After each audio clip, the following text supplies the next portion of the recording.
Ram Ram. India news Haryana देख रहे हैं आप और आपके साथ मैं हूं अपूर्वा सिंह। देश की राजधानी दिल्ली कार ब्लास्ट से एक बार फिर दहल उठी है। दिल्ली के सबसे भीड़ भाड़ वाले इलाके में धमाके ने हर किसी को हैरान और परेशान कर दिया है। इस सब में हैरानी की बात डॉक्टरों का इन तमाम मामलों से जुड़ा हुआ है। तो फरीदाबाद की अल फलाह यूनिवर्सिटी इस सारे ब्लास्ट और साजिश की जड़ बताई जा रही है, क्योंकि ब्लास्ट के सारे आरोपी फरीदाबाद की इसी यूनिवर्सिटी से जुड़े हैं। तो सवाल उठता है कि अल फलाह यूनिवर्सिटी कैसे आतंकियों का एपिसेंटर बन गई।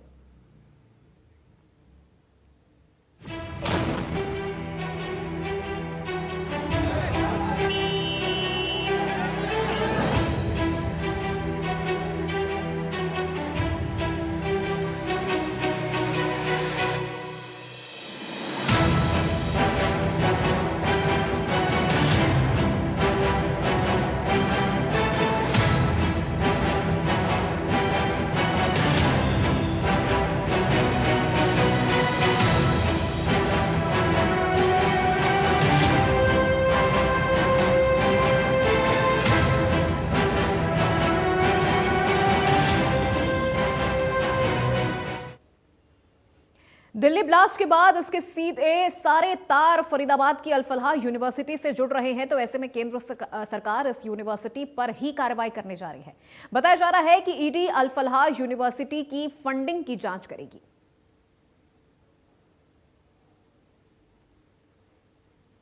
तो ये 4 तस्वीरें आपको दिखा रहे हैं। यूनिवर्सिटी की फंडिंग पर अब केंद्र सरकार की ओर से कार्रवाई की जाएगी। ईडी यूनिवर्सिटी की फंडिंग को लेकर जांच करेगी। अल फलाह यूनिवर्सिटी में बम निरोधक दस्ते की तस्वीर आपको दिखा रहे हैं, जहां पर एक संदिग्ध ब्रेजा कार बरामद हुई है, जिसकी जांच की जा रही है और इस वक्त बम निरोधक दस्ता भी इस यूनिवर्सिटी में पहुंच चुका है। तो आखिर कैसे ये यूनिवर्सिटी इन आतंकियों का एक इतना महत्वपूर्ण ठिकाना बन गया, उनका ये एपिसेंटर कैसे बन गया, ये सबसे बड़ा सवाल यहां पर उठ रहा है। तो अब यूनिवर्सिटी की फंडिंग पर कार्रवाई करने की तैयारी में है केंद्र सरकार। ईडी इस यूनिवर्सिटी की फंडिंग और तमाम डॉक्यूमेंट को यहां पर जांचेगी। यानी अब ईडी की जांच की जो आंच है वो अल फलाह यूनिवर्सिटी तक पहुंच चुकी है। अल फलाह यूनिवर्सिटी में बॉम्ब स्क्वाड की टीम पहुंची है। यूनिवर्सिटी से ब्रेजा कार बरामद किया गया है।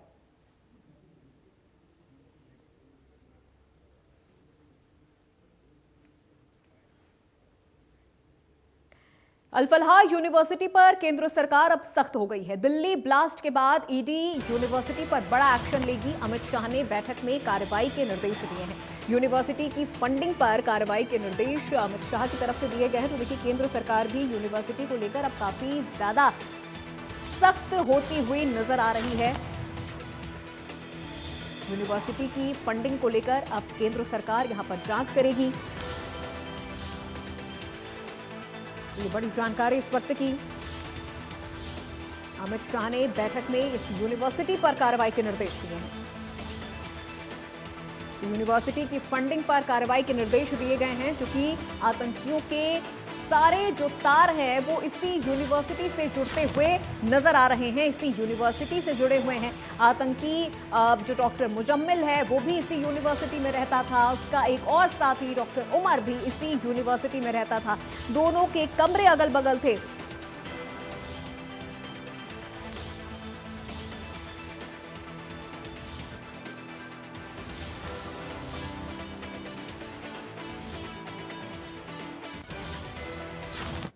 और हमारे साथ इस खबर पे ज्यादा जानकारी और अपडेट के साथ हमारे इनपुट है दीपक शर्मा हमारे साथ लाइव जुड़ चुके हैं दिल्ली से। सीधे उनका रुख करते हैं।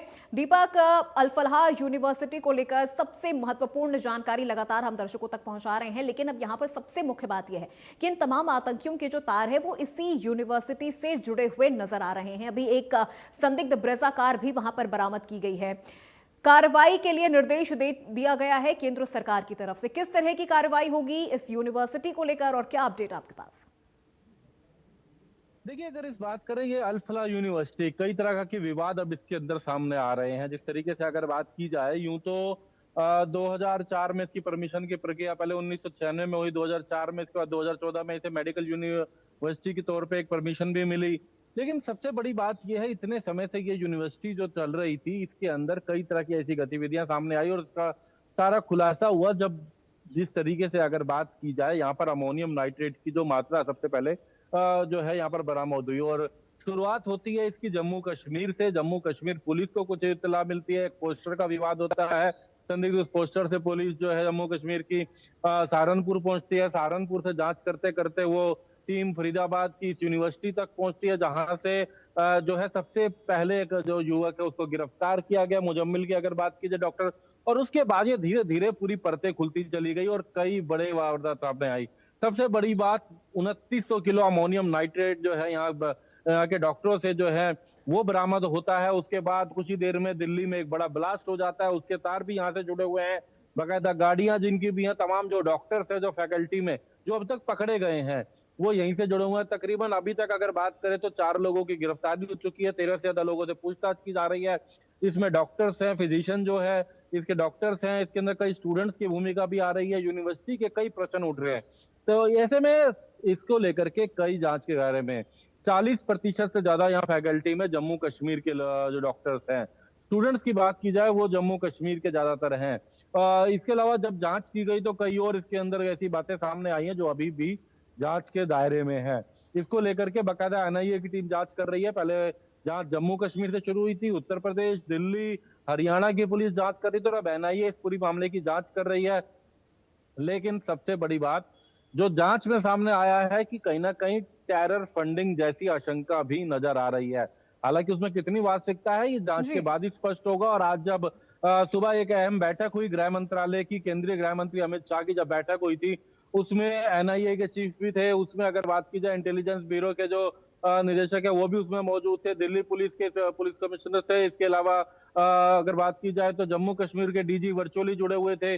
तमाम बड़े अधिकारियों के साथ जब आज गृह मंत्री अमित शाह ने बात करी तो टेरर फंडिंग की बात आई थी। तो ऐसे में आज ईडी के निदेशक को भी बुलाया गया था और ये कहा गया है कि यहाँ पर जांच होनी चाहिए, सही तथ्य सामने आने चाहिए, बाकायदा यहाँ फंड कहाँ से आता था, क्योंकि एक ट्रस्ट के माध्यम से है। जो इसका मुख्य जो चांसलर है वो इंदौर से है, वो भी पहले विवादों में रहा है। तो ऐसे में जावेद, उसमें तमाम चीजों की जांच होनी चाहिए। इसको लेकर के अब ईडी यानी प्रवर्तन निदेशालय यहाँ का जो लेखा जोखा है उसकी जांच करेगा। कहाँ कहाँ से फंडिंग आती थी, इस फंडिंग का कहाँ कहाँ इस्तेमाल होता था।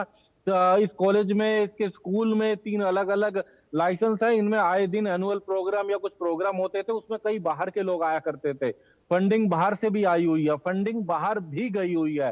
तो ऐसे में ये सारी चीजें अभी संदेह के घेरे में, और संदेह के घेरे को देखते हुए जहां एनआईए अभी अपनी जांच कर रही है, एनआईए आतंकी घटनाओं से जुड़ी बात कर रही है, Haryana police, Delhi police, जे&के police अपनी जांच कर रही है, तो वहीं अब ईडी यानी प्रवर्तन निदेशालय, इन्फोर्समेंट डायरेक्टरेट यहाँ फंडिंग को लेकर के, लेन देन को लेकर, लेखे जोखे को लेकर के जांच करेगा कि पैसा कहां कहां से आता था, कैसे आता था, वो पैसा कहां लगता था, कैसे इनसे कितना फीस ली गई थी, जमा की गई थी, उस पैसे का कहां इस्तेमाल किया गया है। ये तमाम तथ्यों की, तमाम साक्ष्यों की जांच होगी, क्योंकि संदेह बहुत है, प्रश्न बहुत है इस यूनिवर्सिटी के ऊपर।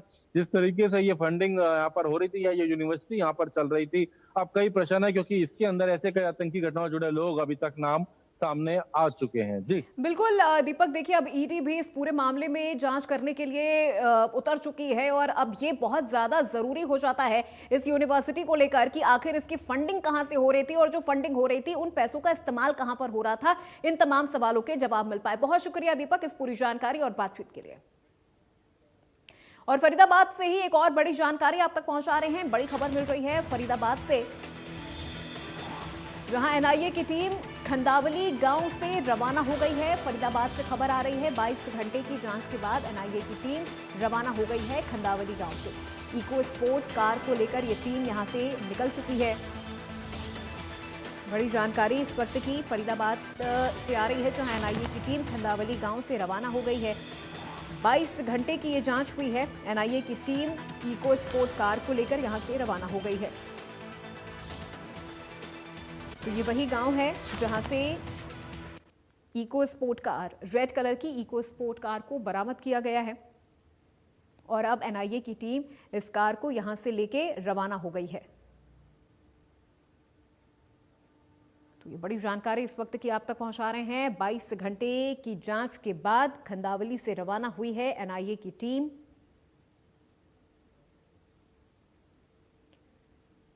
तो कल ही ये कार खंडावली से बरामद की गई है। और ये भी संदिग्ध कार है। आतंकी उमर के नाम पर यह कार रजिस्टर्ड थी।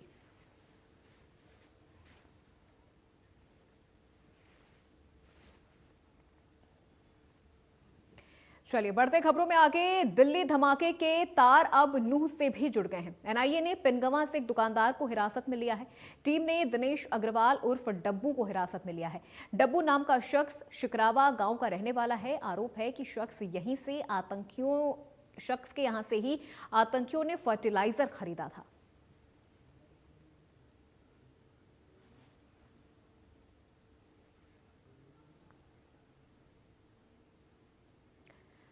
और इसी खबर में ज्यादा जानकारी के साथ हमारे south Haryana bureau chief Gulshan Grover हमारे साथ लाइव जुड़ चुके हैं। सीधे उनका रुख करते हैं। गुलशन, क्या जानकारी मिल रही है इस दुकान को लेकर, इस दुकानदार को लेकर जिसके यहां से इन आतंकियों ने फर्टिलाइजर खरीदा था?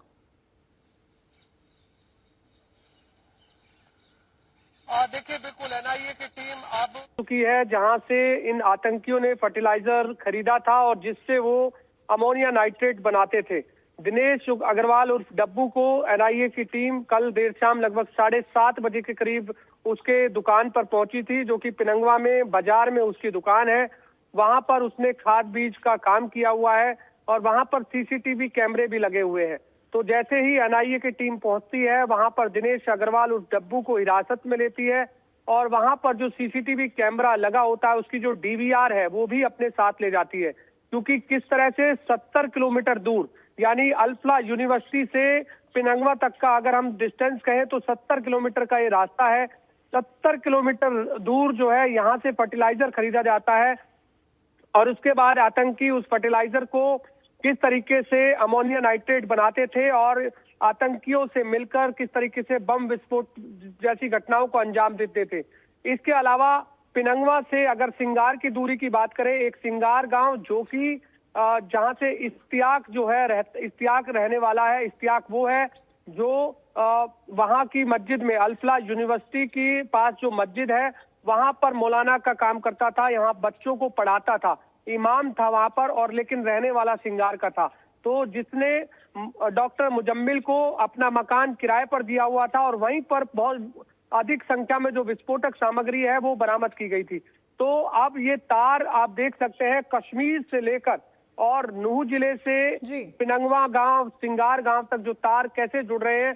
लगातार कई इन्वेस्टिगेशन एजेंसियां इस दौरान पूरी जांच कर रही है, चाहे वो एनआईए की टीम हो, दिल्ली स्पेशल टीम हो, जम्मू कश्मीर पुलिस हो, चंडीगढ़ की सीआईडी हो, इसके अलावा यूपी एटीएस हो, हरियाणा एसटीएफ हो, फरीदाबाद की क्राइम ब्रांच हो। कई टीमें इसको लेकर अब जांच कर रही है और कई अहम सुराग भी मिले हैं।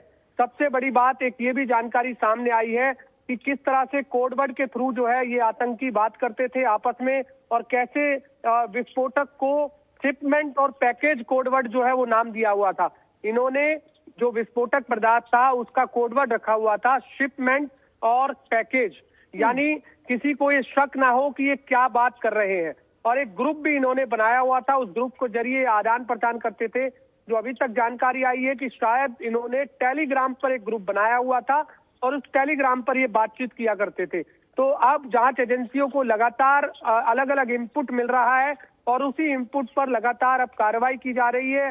कई लोगों को हिरासत में लिया है। इसमें जो अभी तक की जानकारी के अनुसार लगभग 50 से ज्यादा लोग हैं जिनको हिरासत में लिया है। और सबसे बड़ी बात, जो अल्फला यूनिवर्सिटी है, जो हम कह सकते हैं सफेद पोश जो डॉक्टर है, उनको कैसे आतंकी कैसे उनके साथ जुड़कर काम कर रहे थे। क्योंकि एक प्रोफेशन, डॉक्टर एक ऐसा प्रोफेशन है जिसको लेकर तमाम लोग एक शक के दायरे से उन्हें नहीं देख सकते हैं।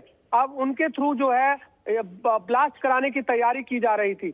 हालांकि ये ब्लास्ट बड़ा धमाका होना था, ऐसी जगह होना था जहां भीड़ भाड़ वाला इलाका हो या फिर गुरुद्वारा हो या मंदिर हो या एयरपोर्ट हो, बस स्टैंड हो, रेलवे स्टेशन हो, लाल किला हो। इस तरह की कई भीड़ भाड़ वाले इलाकों को इन्होंने चुना था।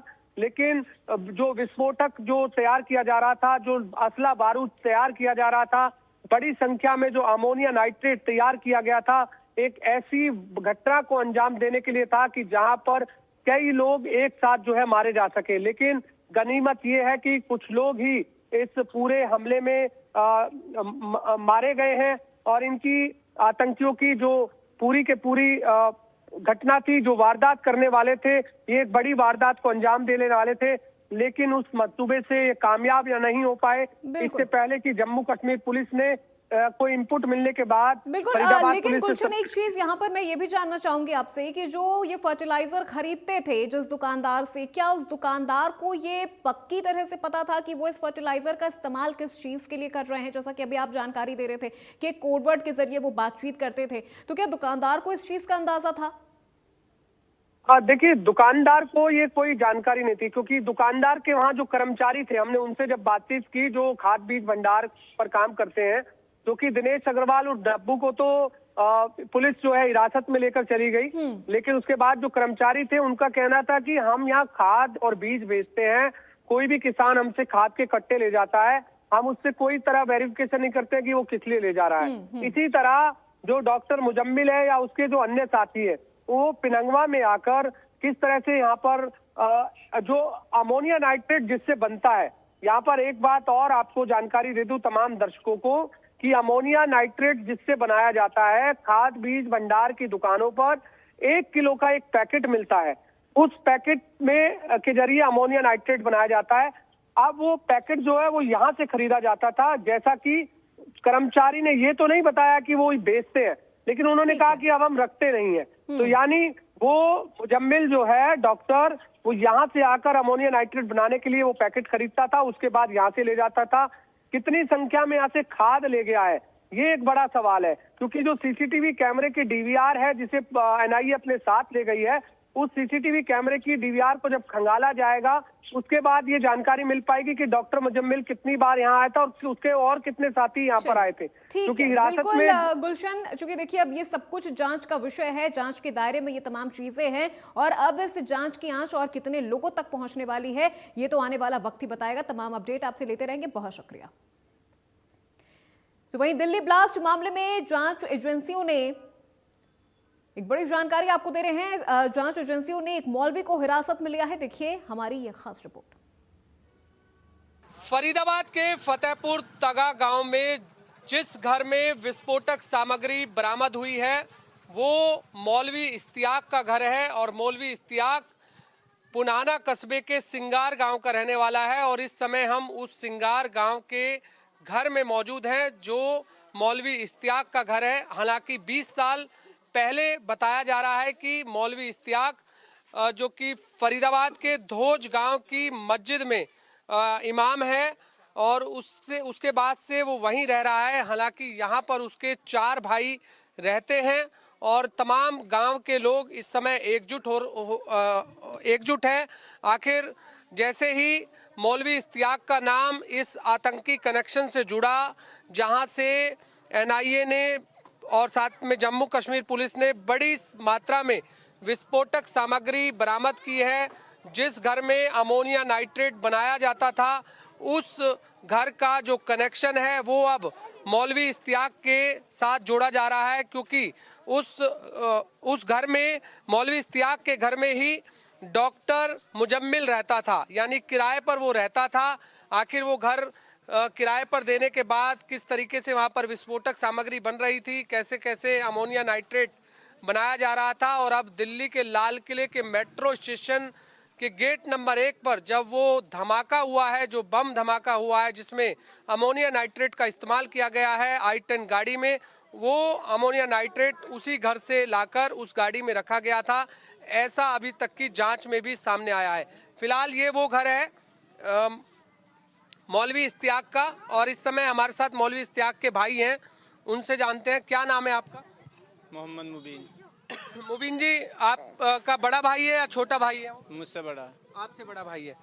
जो इस पूरे आतंकी कनेक्शन में अब उनका नाम आ रहा है कि जो उनके घर से काफ़ी संख्या में विस्फोटक सामग्री पकड़ी गई है, आपको क्या लगता है कि आपका भाई किस तरह का व्यक्ति था, और जो कनेक्शन जोड़ा जा रहा है कश्मीर से डॉक्टर मुजम्मिल से, क्या कहना है आपका इस बारे में? ये सर हमारी तरफ से तो ये बेबुनियाद है, क्योंकि और वो जो कनेक्शन जोड़ा जा रहा है वो वहाँ पे रहता नहीं है। वो जो रहता है वो तकरीबन 2005 से यहाँ से गया है। अल फला जो यूनिवर्सिटी है उसके अंदर ही यूनिवर्सिटी वालों ने उसके लिए मकान दे रखा है मस्जिद के अंदर जो 4 दीवारी। तो वो जो जहाँ ये पाया है, जैसे मीडिया के थ्रू हमें पता लग रहा है, तो वो मकान जो है उसमें और परिवार भी रहते हैं। 3-4 कमरे का वो मकान है सादा सा, और वो 5-6 साल से तकरीबन उसने बनाया, जब से उसमें किराएदार रहते हैं सब। तो फतेहपुर तगा वाला मकान अपना ही है आपका? नहीं, हमारा कुछ नहीं है जी उसमें, वो उसी का है, वो वहीं पर रहता है जो भी मतलब कुछ। इम्तियाज का है? हाँ, इश्तियाक का है। हाँ, उसी का तो है। इश्तियाक ने कब खरीदा था वो? अब ये तो कन्फर्म मुझे मालूम नहीं है, क्योंकि उसको यहाँ से तकरीबन 20-21 साल हो गए। वो उसने कब खरीदा, कब बनाया है, तकरीबन उससे 4-5 साल पहले। वो खरीदा नहीं है उसने, शायद वो प्लॉट लिए वहाँ पे, उसमें बनाया है। वो 3 है 4 कमरे हैं। तो इश्तियाक के कितने बच्चे हैं? उसके 4 बच्चे हैं। कौन कौन, मतलब लड़की है लड़के हैं? 2 लड़के हैं, 2 लड़की हैं। कहाँ शादी हुई थी उसकी? शादी तो उसकी तकरीबन यहीं पे हुई थी मेवात में, लेकिन वो शायद शादी से पहले ही वहाँ पे शिफ्ट हो गया था वो उस मस्जिद में। अच्छा, तो शादी सिंगार में ही हुई थी? हाँ, सिंगार में हुई, सिंगार से शादी हुई। कितने साल पहले शादी हुई? शादी भी उसकी 2005 में हुई। 2005 में? हाँ, वो शादी के तुरंत बाद, शादी से 1-2 महीने पहले वहाँ पे चला गया। लेकिन किराए पर दिया हुआ था डॉक्टर मुजम्मिल को उसने जो मकान, लेकिन जो इतनी बड़ी मात्रा में विस्फोटक सामग्री मिली है, अब आपको क्या लगता है कि इतना बड़ा खेप? नहीं, इस बारे में हमें कोई जानकारी नहीं है। किराए पे कब दिया है उसने, कितने दिन से उस डॉक्टर वो उसमें रह रहा है, वो डॉक्टर उसमें क्या कर रहा है, क्या नहीं कर रहा है, इस बारे में इतनी जानकारी हमें, उसके बारे में कोई जानकारी नहीं है। आप भी मिले थे डॉक्टर मुजम्मिल से? यहाँ कभी आया हो? यहाँ पे कभी कोई उसके साथ कोई बंदा ही नहीं आया, डॉक्टर तो नहीं, उसके साथ उसे भी कोई धौज का बंदा भी नहीं आया यहाँ पे कभी। वो जब भी आता था महीने 2 महीने में, अम्मा हमारे उससे मिलने के लिए वो अकेला ही आता था, 2 घंटे 4 घंटे के लिए। बच्चे और पत्नी वो सब वहीं पे उसका। वहीं रहते हैं। हाँ, वो शुरू से ही वहीं रहते हैं बच्चे उसके। लेकिन अब इस पूरे प्रकरण में उनका नाम भी सामने आ रहा है कि उन्हीं के ही मकान में इतना बड़ा विस्फोटक सामग्री पकड़ी गई है। तो अब आप इस पूरे प्रकरण को कैसे देखते हैं?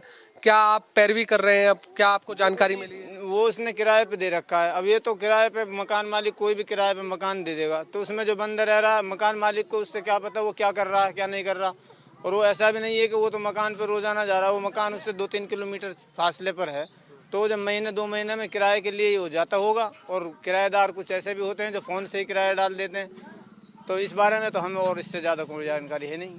अब किराए पे, अब मेरा मकान है, मैं आपको दे दूँ, आप उसमें क्या कर रहे हो, क्या नहीं कर रहे हो, मुझे क्या इल्म है इस बात का, क्या मालूम। तो अब इश्तियाक से बात हुई है आपकी कोई उसके बाद? हमारी तो इससे बाद भी बात नहीं, उससे पहले भी शायद कोई, मेरी तो तकरीबन 2-3 महीने पहले, कोई 3-4 महीने पहले कोई बात हुई होगी। अब कौन कर रहा है उससे बात? कोई आपका भाई, जो 3 भाई और हैं आपके? नहीं, अब तो कोई वो राब्ते में ही नहीं, हमें यही पता नहीं है वो कहाँ से किसने उठाया है, कौन उसको लेके गया है, कहाँ पे वो है, कहाँ पे वो नहीं है, हमें इस बारे में कोई जानकारी नहीं है। कोई जानकारी नहीं। कुछ पता भी लगाया आपने? नहीं, वो बस मीडिया पे ही हम देख रहे हैं खबर, मीडिया के माध्यम से ही हमें पता चल रहा है जो भी चल रहा है। उससे हमारा ना इतने लंबे चौड़े कोई वो नहीं है, ना हम। पुलिस ने कोई आपसे भी संपर्क किया है? नहीं, अभी तक पुलिस ने तो हमसे कोई संपर्क नहीं किया। कोई संपर्क नहीं किया। तो अब आपको क्या लगता है इस पूरे मामले में? अब इस मामले का सर हमारे हिसाब से तो वो बेबुनियाद इल्ज़ाम है उस पर, फिर भी उसकी निष्पक्ष जांच की जाए, जो उसमें दोषी हैं उनको देखा जाए, अगर वो निर्दोष है तो उसे छोड़ दिया जाए। ये हमारी। तो गांव के लोगों से भी जानते हैं, आप बताइए कि इश्तियाक के बारे में आप क्या जानते हैं? सर वो बिल्कुल नाजायज़ है। यहाँ आप पता कर लो किसी से, पूरे गांव के 50,000 की आबादी है। यहाँ आपस में भी तू मैं नहीं होती किसी की, ना कोई दरखास्तबाजी आज तक उनके खिलाफ किसी भी मामले में हुई, आप पता कर सकते हो। तो अब इश्तियाक का नाम इस पूरे मामले में सामने आ रहा है? सर ये गलत आ रहा है, और कम सरकार बैठी है, अगर वो नाजायज़ है तो देखो उसमें तो ना तो हम कर सकते ना आप कर सकते। हम तो आपके माध्यम से अपनी बात कह सकते हैं कि भाई वो उसके लिए न्याय दिलाया जाए, क्योंकि नाजायज़ किसी को, इतना बड़ा मामला है, हमारे पूरे गांव में शौक है कि भाई गलत हो रहा है, जिसको तो पता लग सिंगार रहा का है। नाम भी आ गया इसमें कि सिंगार के लोग भी मौजूद तो ये सर ये यही तो बदनामी का बात है जी, यही बदनामी। आप हमारा बिछोर थाना लगता है, आप पता कर लो। चलो अब 1-2 कहीं पे कहीं कोई ना कोई मिल रहा है, तो उसके लिए तो हम नहीं कह सकते वो कौन है। लेकिन हमारे यहाँ पहले जो अभी डीजीपी लग रहे हैं, हमारे आईजी रह के गए रेवाड़ी, हमारे यहाँ कोई ऐसा मामला नहीं हुआ, उनको भी पता है। कि इतने यहाँ पे इतने बड़े मामले नहीं होते। अब कश्मीर से लेकर सिंगार तक कनेक्शन जुड़ गया है, जी तो क्या लग रहा है कि इसमें अब आतंकियों से भी मिले होने की कोई खबर आपको लगता है कि इश्तियाक की हो सकती है? नहीं हो सकती, नहीं हो सकती। तो ये जो विस्फोटक सामग्री बन रही थी, ये क्या लगता ये मकान किराए के देने की वजह से उसका नाम जोड़ा गया है। पुलिस का शक हुआ है उस पर, जिसका मकान है दोषी तो वो भी बनता है। पुलिस अपनी जांच कर रही है, जांच करके उसको छोड़ देगी। है? तो इश्तियाक किस तरह का व्यक्ति था? सज्जन आदमी है बिल्कुल, कोई क्राइम से ताल्लुक नहीं रखता वो भी उसका परिवार में कोई भी 4-5 भाई हैं, सब इसी लाइन के हैं और क्राइम की कोई लाइन उन्होंने नहीं देखी क्या होती है। जिस तरीके से मस्जिद में मौलवी थे, वो बच्चों को पढ़ाते थे और अब वहाँ पर उन्होंने कोई मकान खरीदा, फिर वो किराए पर दिया, फिर वो जो अल-फलाह यूनिवर्सिटी के डॉक्टरों के साथ मिलने के बाद दोस्ती हुई, फिर उसके बाद ये तमाम चीज़ें उसी के झमेले में तो आया ये यारी दोस्ती जो लोगों से बनी है उनके डॉक्टरों से, और उनमें ये क्राइम करने वाले लोग निकले, तो उसी के कारण जो है ये इस मामले में फंसा है। और क्या क्या काम करता था वो? दूध बेचता था या क्या? देखो जी, हमें तो काम के बारे में, उसके वहाँ के बारे में तो कुछ जानकारी है नहीं। जैसे हमने पता करा है कि वो भैंस रख रखी है, उन्होंने 2-3 भैंस रखी हुई है, और जो तनख्वाह उनको मस्जिद से मिलती है, अल-फलाह से मिलती है, जहाँ से भी 9,000 रुपये मिलते हैं। जो भी मिलता है, उसके अलावा बच्चों की ट्यूशन भी पढ़ाता होगा वहाँ, और ये दूध बेच करके ही उसका ये सारा काम चल रहा है, और कोई वजह नहीं है, दूसरी कोई नहीं है। ये डॉक्टर मुजम्मिल के साथ उसकी यारी थी जो इस पूरे मामले में। इसके बारे में यहाँ किसी भी आदमी को कोई जानकारी नहीं है जी, ये तो इसी की मीडिया के थ्रू ही हमें पता लग रहा है इन सब बातों का। यारी नहीं है। मान लो अगर हम आपसे कहीं होटल पे भी चाय पी रहे हैं ना, 1-2 मतलब 10 दिन हमने पी, तो आपसे भी हमारी जानकारी हो जाएगी। ऐसा नहीं है कि वो पर्सनली जानते हैं। डॉक्टर मुजम्मिल से नहीं, वो मस्जिद में नमाज पढ़ने डॉक्टर और भी आते हैं वहाँ पे, और स्टूडेंट भी वहाँ पे आते हैं नमाज पढ़ने के लिए। तो जो आदमी मस्जिद में वो इमाम है, उसके पीछे जो नमाज पढ़ रहा, तो तकरीबन 20 साल उसको हो गए, तो ताल्लुकात तो हो ही जाते हैं आदमी के। उसी से नहीं है, उसी डॉक्टर से और डॉक्टरों से भी उसके ताल्लुकात हैं। और कितने भाई हैं? हम 5 भाई हैं टोटल। क्या क्या नाम है उनके? ये मेरा नाम मुबीन है, मुझसे छोटा एक सद्दाम है, उससे वो है इश्तियाक, उससे बड़ा सफात है। और भी घर में कोई है? नहीं, यहाँ पे घर में कोई नहीं। देखिए, बिल्कुल इस समय आपने सुना जो कि हमने आपको बताया कि ये मौलवी इश्तियाक का घर है। जो आसपास के लोग ये जानकारी दे रहे हैं कि जो मौलवी इश्तियाक था वो काफ़ी सज्जन व्यक्ति है, केवल मस्जिद में मौलवी का काम करता है, बच्चों को पढ़ाता है, उसका किसी भी आतंकी से कोई कनेक्शन नहीं है। लेकिन अभी जांच एजेंसियों के घेरे में है। मौलवी इश्तियाक फिलहाल उससे पूछताछ जारी है कि कैसे वो डॉक्टर मुजम्मिल से मिला, उसने कैसे वो अपना मकान किराए पर दिया, इतना बड़ा विस्फोटक सामग्री कैसे इकट्ठा किया गया। इन तमाम पहलुओं पर इस समय जांच एजेंसी काम कर रही है। फिलहाल पुनाना कस्बे के सिंगार गांव से इश्तियाक के घर की हमने आपको तस्वीरें दिखाई और तमाम उन लोगों से हमने बातचीत की है जो लोग इश्तियाक को जानते हैं। कैमरामैन इंदर के साथ गुलशन ग्रोवर। और चलिए इसी खबर पे हमारे साथ चर्चा करने के लिए खास मेहमान भी जुड़ चुके हैं, उनका एक बार आपसे परिचय करवा देते हैं। हमारे साथ जुड़ चुके हैं रिटायर्ड कर्नल SJ सिंह, रक्षा विशेषज्ञ के तौर पर। सर, बहुत स्वागत है आपका। चूंकि जिस दिन से सर ये पूरा ब्लास्ट हुआ है, लगातार तमाम खबरें आप भी देख रहे होंगे, सुन रहे होंगे। एक अल-फलाह यूनिवर्सिटी जिसका नाम आपने कई बार सुना होगा, और अब इन आतंकियों के जो तार है वो इसी यूनिवर्सिटी से जुड़ते हुए नजर आ रहे हैं। पहले तो इस पूरे मामले को लेकर सर आपकी क्या राय है, आप क्या किस तरह से देख रहे हैं इस पूरी चीज को, वो मैं जानना चाहूंगी। देखिए, जिस तरह से ये तार जुड़ रहे हैं, क्या नहीं है, मेरी आवाज आ रही है? जी जी बिल्कुल आ रही है। अच्छा, जिस तरह से ये तार जुड़ रहे हैं, तो सबसे पहले तो ये होता है कि जहां पर धुआं निकलता है तो कोई ना कोई तो आग तो नीचे होती है, बिना आग के धुआं नहीं निकल सकता है। और दूसरी बात जो है, जो वहां पे लोग रह रहे हैं, जिनका भी मैं सुन रहा था, वो कोई उनको जानता नहीं, कोई उनको पहचानता नहीं। इसमें भी थोड़ा सा ना विश्वास करना, खासकर इंटेलिजेंस एजेंसीज को, ये बड़ा थोड़ा सा मुश्किल है। आदमी वहां पे रह रहा है, आदमी जा रहा है और उसको नहीं जानता है, तो चलिए वो तो खैर एजेंसी हमारी जो भी है पता लगा लेंगी, परंतु इसके अंदर डेफिनेटली कोई ना कोई ऐसा कारण अवश्य है कि ये लोग जो है ऐसा नहीं कर सकते हम कि इनकी इन्वॉल्वमेंट नहीं है। एजेंसी इसकी डिटेल निकालेंगी। अभी देखिए ना, इनका यहाँ से एक तार सीधा मिला हुआ है, इनकी डिटेल पता लगी है कि they have also involve with Ankara. Ankara जो है टर्की की कैपिटल है, वहां से भी लोग इनको मदद कर रहे हैं और इसको पैसे दिए गए इस काम के लिए। जब इसको इस काम के लिए पैसे दिए गए, बना रहा है पूरी की पूरी, तो इसका मतलब है जब वो टीम बना रहा है, पैसे ले रहा है और यहाँ से 4 गाड़ियों के अंदर तैयारी कर ली है, एंड दैट मैन वो पूरा का पूरा ये जो गाड़ी के अंदर एक्सप्लोजिव चलाने का एक्सपर्ट था। वो टोटल उसकी ट्रेनिंग कहाँ से मिली वो पता लग जाएगा। उसकी एक्सपर्टीज थी इस गाड़ी के अंदर, ये जो अपना सामान लेके मिक्सचर बना के उसका एक्सप्लोजन करता था, वो भी बहुत खतरनाक था। तो जब वो ऐसी चीजों के बारे में जानता है और वहां पे एक्सप्लोजन हो चुका है, तो इन लोगों जहाँ तार जुड़ रहे हैं, थोड़ा सा पर्दा भी हटना है उसके अंदर, कहीं ना कहीं लोगों की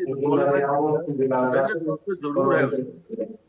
बिल्कुल बिल्कुल सर, मैं लौटूंगी आपके पास। हमारे साथ वरिष्ठ पत्रकार अमित नेहरा जी भी जुड़ चुके हैं। अमित सर, बहुत स्वागत है आपका। सबसे पहले तो सर आपकी प्रतिक्रिया इस पूरे टेरर अटैक को लेकर, जिसे अब लगातार जो छानबीन हो रही है, तार फरीदाबाद से जुड़े हुए नजर आ रहे हैं, फरीदाबाद की अल फलाह यूनिवर्सिटी से जुड़े हुए नजर आ रहे हैं, क्या इस पर आपका रिएक्शन है?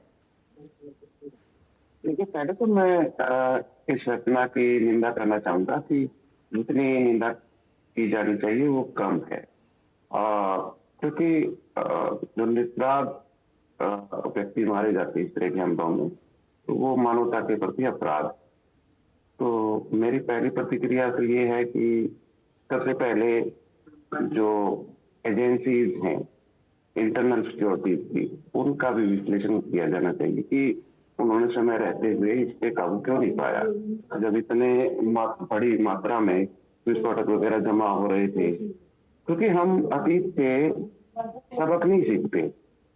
जब पहलगाम अटैक हुआ था तो इंटरनल सिक्योरिटी पे ज्यादा बहस नहीं हुई थी, वो मामला युद्ध की स्थिति में पहुंच गया था। लेकिन अगर तो इंटरनल सिक्योरिटीज में जो एजेंसी होती है, जो अधिकारी होते हैं, कर्मचारी होते हैं, उन पे भी कार्रवाई की होती, तो एक रिस्पॉन्सिबिलिटी का भाव जगता इंटरनल सिक्योरिटी से, तो वो जगना बहुत आवश्यक है, ताकि तत्परता से काम करे जो अधिकारी कर्मचारी हमारी आंतरिक सुरक्षा के लिए जिम्मेदार। तो ये जब तक नहीं होगा तब तक, क्योंकि हम सिर्फ बॉर्डर पे सिक्योरिटी टाइप करने से इस तरह की चीजें नहीं रुकने वाली, चीजें तो अंदर हो रही हैं, तो उन पे भी लगाम लगनी जरूरी है। अब एक और देखिए, जो गैर जिम्मेदाराना बात हुई उस समय घोषणा हुई थी 10 मई को शायद सीज फायर हुआ था। तो एक सरकार ने दावा किया था कि भविष्य में किसी भी आतंकवादी हमले को युद्ध मानकर जवाबी कार्रवाई की जाएगी जी। तो वो एक बचकाना सा निर्णय मैं कहूंगा, क्योंकि अभी कल जो 12 नवंबर को खुद प्रधानमंत्री की अध्यक्षता में जो मीटिंग हुई थी, तो उसमें इसको आतंकवादी घटना माना गया है। तो इसका मतलब क्या सरकार अब भी कोई युद्ध मान की जवाबी कार्रवाई करेगी? वो चीज देखो नहीं होनी चाहिए। इस पे सोच विचार होना चाहिए, क्या ये इंटरनल सिक्योरिटी का मामला है? इंटरनल सिक्योरिटी को सुदृढ़ किया जाना चाहिए। हर चीज का जो इलाज होता है अंदर आंतरिक घटनाओं का, वो युद्ध नहीं होता। युद्ध एक अलग चीज है। राष्ट्र के नाम संदेश में भी मोदी जी ने इसको न्यू नॉर्मल बताया था उस समय 10 मई को। तो ये चीजें है ना, युद्ध अलग है, इंटरनल सिक्योरिटी अलग है, उसको हमें अलग अलग देखना चाहिए। जी ठीक है सर, मैं लौटूंगी आपके पास। कर्नल साहब, चूंकि अब यहाँ पर इस टेरर अटैक के बाद व्हाइट कॉलर टेरर हम सुन रहे हैं, जहां पर एक डॉक्टरों का टेरर मॉड्यूल है और ये इस पूरी वारदात को अंजाम देते हैं। बिल्कुल कर्नल साहब, मैं रुक करूंगी आपका, लेकिन उससे पहले एक बड़ी जानकारी आ रही है सामने। इस वक्त की बड़ी जानकारी दर्शकों तक पहुंचा रहे हैं, उसके बाद फिर चर्चा की रुख करते हैं। दिल्ली ब्लास्ट से जुड़ी ये बड़ी खबर आ रही है सामने। जहां फिरोजपुर झिरका में उमर रुका था, ये खबर आ रही है सामने। फिरोजपुर झिरका में उमर रुका था, दिल्ली ब्लास्ट से जुड़ी ये बड़ी जानकारी। जहां फिरोजपुर झिरका में उमर रुका था, दिल्ली मुंबई एक्सप्रेसवे से होते हुए वो गया था। टोल प्लाजा के सीसीटीवी में जो कार है उसकी वो कैद हुई है। तो सीसीटीवी फुटेज ये इस वक्त हम आपको दिखा रहे हैं। दिल्ली ब्लास्ट से जुड़ी ये बड़ी खबर। फिरोजपुर झिरका में रुका था उमर, जहां पे 9 नवंबर को फिरोजपुर झिरका में उमर यहां पर वो रुका था। सीसीटीवी फुटेज सामने आ रहा है। दिल्ली मुंबई एक्सप्रेसवे से होते हुए वो गया था और टोल प्लाजा से निकलती हुई उसकी कार नजर आ रही है। तो 9 नवंबर को फिरोजपुर झिरका में रुका था उमर। दिल्ली मुंबई एक्सप्रेसवे से होते हुए वो दिल्ली गया था और ये टोल प्लाजा से निकलते हुए उसकी कार नजर आ रही है। ये वही व्हाइट कलर की i20 कार है जिसका इस्तेमाल ब्लास्ट के लिए किया गया था।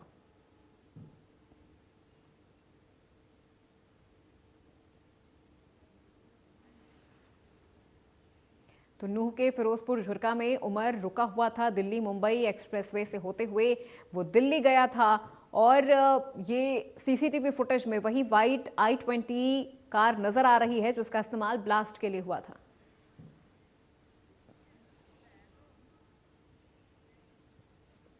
और इसी खबर पे ज्यादा अपडेट और जानकारी के साथ हमारे सहयोगी सोनू वर्मा हमारे साथ लाइव जुड़ चुके हैं। सीधे उनका रुख करते हैं। सोनू, क्या जानकारी मिल रही है आपको और क्या अपडेट है आपके पास? यहाँ पर पहुंची है जांच टीम, यहाँ पे पहुंची है, तो अब इसमें लगातार एक के बाद एक इसमें खुलासा होते नजर आ रहे हैं। कि हमें बता दें कि सबसे पहले यहाँ पर पिनंगा से एक डब्बू नाम के युवक को गिरफ्तार किया था, जो कि इसमें जो विस्फोटक पदार्थ जो दिया गया था, उसके बाद अब एक और जानकारी इसमें निकल कर आई, क्योंकि दिल्ली पुलिस लगातार जो NH 248 पर जो जितने भी कैमरे लगे हुए सबको उनकी फुटेज ली जा रही है। उस फुटेज के आधार पर यह बताया जा रहा है कि जो उमर मोहम्मद है वो झिरका फिरोजपुर 9 तारीख को आया था और 9 तारीख को फिरोजपुर आने के बाद उसके बाद सीधा वो दिल्ली मुंबई हाईवे से निकलकर सीधा दिल्ली गया था। 10 तारीख को जो विस्फोटक हुआ था उसको लेकर। लेकिन फिलहाल बता दें कि अभी लगातार अभी सभी फुटेज और निकाली जा रही है। आखिर कौन कौन उनके साथ गए हुए थे, तो तमाम अभी पुलिस यहाँ पर लगी हुई है, क्योंकि अभी बता दें कि कल से ही यहाँ पर दिल्ली पुलिस ठहरी हुई है और लगातार सारे जितने भी फुटेज यहाँ पे इकट्ठे किए गए हैं। और साथ साथ बता दें कि दिल्ली मुंबई हाईवे उसकी भी फुटेज ली गई है और NH 248 झिरका फिरोजपुर से लेकर गुड़गांव तक जितने भी कैमरे लगे हुए तमाम उनकी वीडियो खंगाली जा रही है और ताकि इसमें और खुलासा हो सके। लेकिन फिलहाल ये बताया जा रहा है कि उमर मोहम्मद 9 तारीख को झिरका फिरोजपुर से गया था और 10 तारीख को जैसे वो दिल्ली में ब्लास्ट हुआ था। जी बिल्कुल सोनू, देखिए दिल्ली मुंबई एक्सप्रेसवे से होते हुए वो दिल्ली पहुंचा है, टोल प्लाजा से निकलते हुए उसकी कार नजर आ रही है। क्या ये जानकारी मिल पा रही है कि वो फिरोजपुर झिरका में कहां रुका था, किसके घर पे वो रुका था? तो बिल्कुल बता दें कि अभी इसकी जानकारी नहीं आई कि किसके घर पर रुका था और इसमें साथ ही साथ ये भी जानकारी अभी बाकी है कि कुछ जो विस्फोटक पदार्थ लेके गया था, कितना विस्फोटक पदार्थ था जो गाड़ी में लेके गया था, अभी ये भी जांच है, जांच जारी है इसमें क्या कुछ निकला। क्योंकि अभी फिरोजपुर झिरका रुकना कहीं ना कहीं ऐसा संदेश आ जाए कि झिरका फिरोजपुर से किसी से उन्होंने विस्फोटक पदार्थ लिया होगा, क्योंकि पिनंगा से भी गिरफ्तार किया है और लगता है झिरका से भी इस तरह की कोई उसमें विस्फोटक पदार्थ लेकर ही यहाँ से दिल्ली के लिए रवाना हुआ। लेकिन अभी इससे खुलासा नहीं हो पाया कि आखिर किसके घर से हुआ था, किससे संपर्क में आया था, कितने लोग थे जहां पर उसने विस्फोटक पदार्थ को अपने इकट्ठा कर दिल्ली के लेकर गए थे। तो अभी इसमें जांच चल रही है, जांच में क्या कुछ आता है अभी कहना बाकी है। ठीक है, बिल्कुल, बहुत शुक्रिया सोनू इस पूरी जानकारी के लिए। तो चलिए अब चर्चा की ओर एक बार फिर से रुख करते हैं। कर्नल साहब से मेरा सवाल था व्हाइट कॉलर टेरर को लेकर। कर्नल साहब, व्हाइट कॉलर टेरर का यहाँ पर जिक्र हो रहा है, डॉक्टरों का ये पूरा मॉड्यूल है, पढ़े लिखे लोग हैं, क्योंकि अब तक हमने आतंकियों को लेकर यही एक धारणा रही है कि वो बहुत पिछड़े परिवार से होते हैं, बहुत दबे कुचले परिवार से होते हैं, फिर वो इस तरह से उनका ब्रेन वॉश किया जाता है। लेकिन यहाँ पर हम देख रहे हैं तो सर ये एजुकेटेड लोग हैं, आम लोगों की तरह रह रहे हैं, स्लीपर सेल के तौर पर ये काम कर रहे हैं, हथियार नहीं उठा रहे हैं, लेकिन इनका जो मॉड्यूल है वो पूरा टेरर मॉड्यूल है। जी जी बिल्कुल सही कह रहे हैं।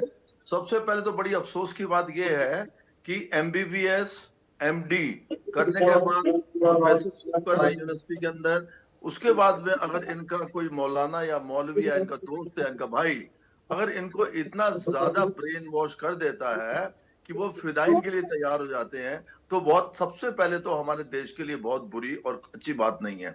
दूसरी बात ये है, क्योंकि ये जैसे नॉर्थ ईस्ट के अंदर भी है, वो बड़े शौक से बोलते हैं हम अर्बन नक्सलाइट हैं, हम रूरल नक्सलाइट हैं। उनका सिर्फ काम ये है कि हमारे देश में जो भी व्यवस्था है, जो भी कानून कायदा है, सरकारें कोई भी हो, वो उसके खिलाफ काम करना, उनका बिजनेस बन चुका है। सिमिलरली ऐसा इनका brain wash which is very very surprising. पढ़े लिखे, अगर आप पीछे देखे, जितने भी बड़े बड़े आतंकवादी पकड़े गए हैं वो भी बहुत ज्यादा पढ़े लिखे थे। As per the psychology is concern, जब आदमी का ब्रेन बहुत ज्यादा डेवलप कर जाता है तो वो दो तरफ चलता है, एक तो अच्छाई में, एक बुराई में। अगर अच्छाई में जाता है तो बहुत ही ज्यादा अच्छाई करता है, अगर बुराई में जाता है तो बहुत ही ज्यादा बुराई करता है। इसी प्रकार से इनका जब एक ने शुरू किया, मान लीजिए 2, 3, 4, 5, 6, 7 हो गए, जब उनका गुट बन गया तो पॉसिबली दे स्टार्टेड एंजॉयिंग कि चलो भाई हम अब देश के खिलाफ ये करते हैं। अभी किसी को मार देना अच्छी बात नहीं है। 12 आदमी मर गए और वो खुद भी नहीं बचा, उनका डीएनए टेस्ट के बाद पता लगा वो खत्म हो गया। तो इतना ज्यादा अभी बाकी जैसे जैसे आपके न्यूज चैनल से पता लग रहा है कि बाकी कारों के अंदर भी ये असला भर के ले जा रहे थे, वो मिली नहीं है। अभी पता नहीं खतरा टला है कि नहीं टला। बट ये व्हाइट कॉलर को ऐसे काम करने का सबसे तो ये होता है, जैसे मैंने कल भी बात कर रहा था, जब एक पॉन्ड के अंदर फिश होती है तो वो बड़ा मुश्किल होता है उस फिश को पकड़ना। सिमिलरली ये बंदे एक मजहब का गलत फायदा लेके एक यूनिवर्सिटी में चले गए, उसके बाद अपने साथियों को ले लिया, अपने साथ जो इनकी बात समझने वाले हैं और जो इनकी बात को किसी को बताएंगे नहीं, उनको साथ में ले लिया।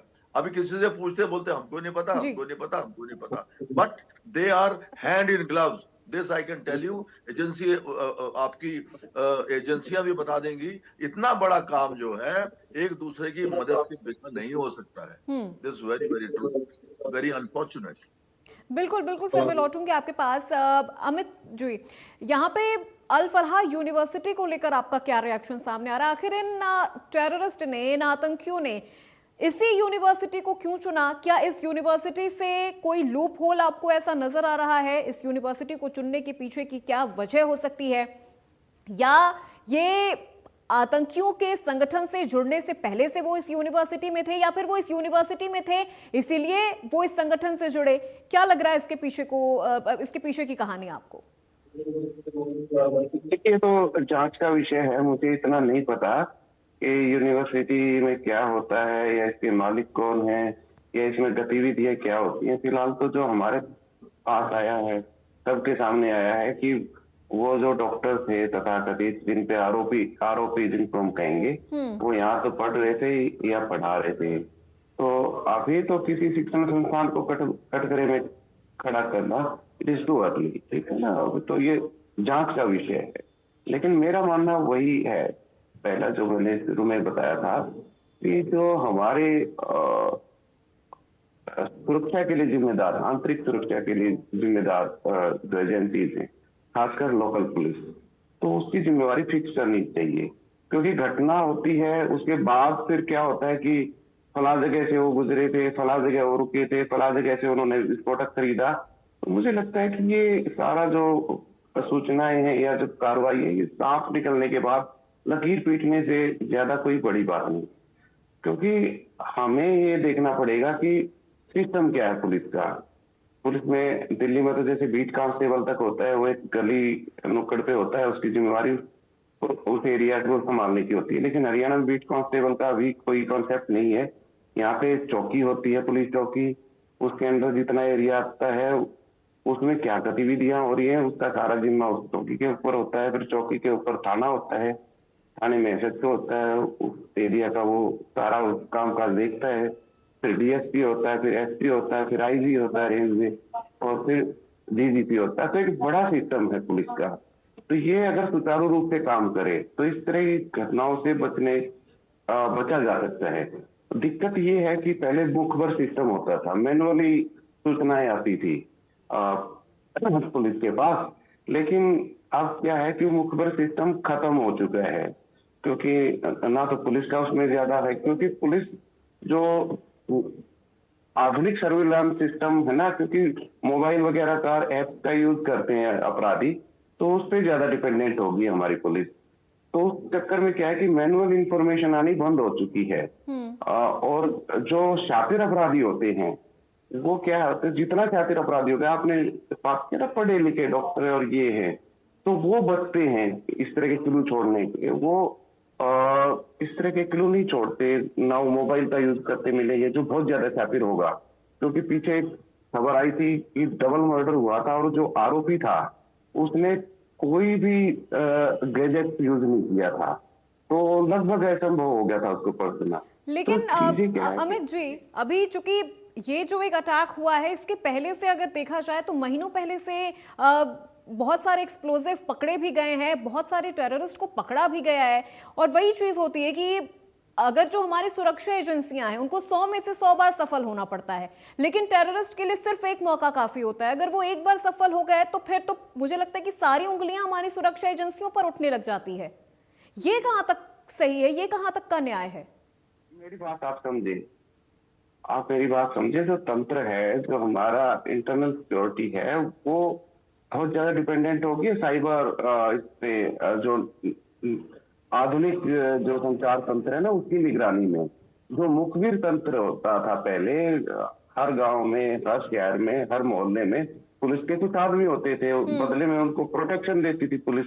वो छिन्न हो चुका है। मेरी कई जो वरिष्ठ पुलिस ऑफिसर उनके इस बारे में चर्चा होती है, तो वो कहते हैं कि अगर कोई अपराधी आज के दिन गैजेट्स यूज ना करे तो पुलिस उनको पकड़ ही नहीं पाएगी। तो मेरा मानना ये है कि पुलिस को ये तंत्र भी विकसित करना होगा। अगर मान लिया यूनिवर्सिटी मुझे में लगता है इस पुलिस चीज का को कोई बेहतर मुखबिर- तरीके से कर्नल साहब समझ भी पाएंगे और समझा भी पाएंगे। कर्नल साहब, क्या रिएक्शन है आपका इस पे, या क्या जवाब देना चाहेंगे आप?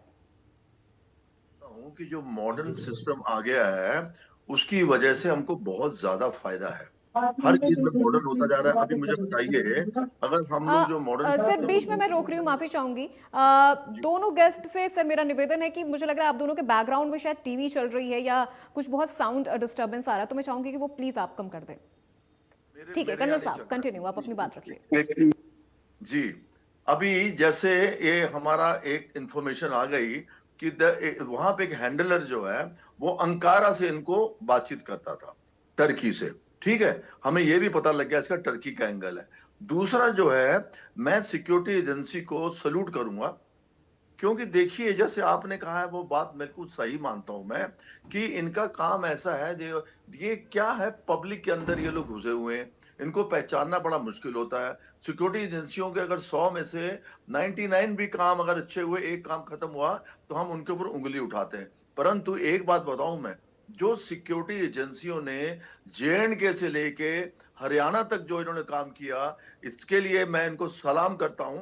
इतना अच्छा काम किया है कि एक धमाके से हम बच गए, जो भी उसने अपना पैनिक में किया था। बाकी 4 कारों के अगर ये धमाके हो जाते बाकी शहरों के अंदर, आप अंदाजा लगाइए कितना हमारा लॉस होता। तो वो लॉस हमारा बच गया है। जब ऐसे हालात के अंदर जब एक आदमी मरने के लिए तैयार है, फिदायीन है, उसको कुछ लेना देना नहीं है, 20 लाख रुपए लिए और वो अपनी जान दे दी उसने, वो आप लोगों ने कंफर्म भी किया, उनका DNA से हो गया खत्म। अब ऐसे अगर आदमी हैं जिनको अपनी जान की चिंता नहीं है, तो उसके ऊपर तो कोई बात हो नहीं सकती है। तो सिक्योरिटी एजेंसी जो है वो अपनी जान की चिंता वो भी नहीं करते हैं, परंतु वो बेवकूफी में जाके अपनी गर्दन नहीं अटकाते हैं। वो सिस्टमेटिक तरीके से सबसे मिलाप करके JNK, हरियाणा और दिल्ली, ये सारे मिलाप करके कोरिलेट करते हैं। एक इंफॉर्मेशन जैसे मैंने दी कि मैंने ये आदमी देखा, मुझे खराब लग रहा है, वो उसको कोरिलेट करेंगे।